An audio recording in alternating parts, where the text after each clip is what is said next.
Kalau kita membaca hasil survei per hari ini yang punya popularitas dan elektabilitas tinggi, posisi cawapres khususnya bagi Prabowo Subianto, itu namanya Erick Thohir. Oke. Justru menurut saya ketika muncul nama Gibran disebut oleh sejumlah elit Gerindra, ini kan secara tidak langsung itu menafikan siapa itu Erick Thohir, menafikan Erlangga Hartarto, menafikan Yusril, menafikan Anies Mata, menafikan AHY.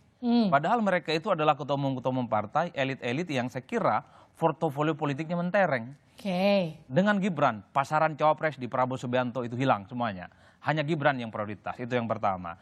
Yang kedua, saya selalu mengatakan, ada keinginan memang seakan-akan untuk mendapatkan dukungan Jokowi secara total. Kuncinya satu, menjadikan Gibran sebagai pendamping Prabowo Subianto di 2024. Ingat, pemilih Jokowi tidak otomatis akan menjadikan Gibran dan Prabowo sebagai pilihan politiknya. Karena tidak semua pendukung Jokowi ada di barisan Prabowo Subianto. Oke. Pendukung Jokowi itu ada PDIP namanya. Kalau betul Gibran ada di Prabowo, itu nggak mungkin pemilih PDIP akan ke Prabowo. Di situ juga ada Nasdem dan PKB. Hakul yakin tidak mungkin akan mendukung Prabowo. Ya tapi kalau Gibran dan seterusnya. Kalau Gibrannya itu dipilih asumsinya oleh Prabowo, memang tidak akan mungkin ngangkut semua pemilih PDI, nggak mungkin.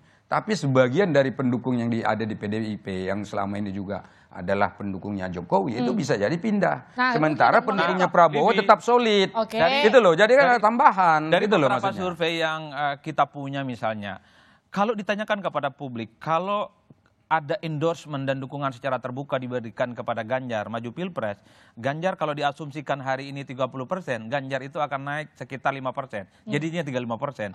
Begitupun kalau Jokowi mendukung Prabowo Subianto secara terbuka, maka Prabowo kalau kita asumsikan 30, dia akan naik 4%. Itu Jokowi memberikan dukungan secara terbuka, naiknya cuma 4%.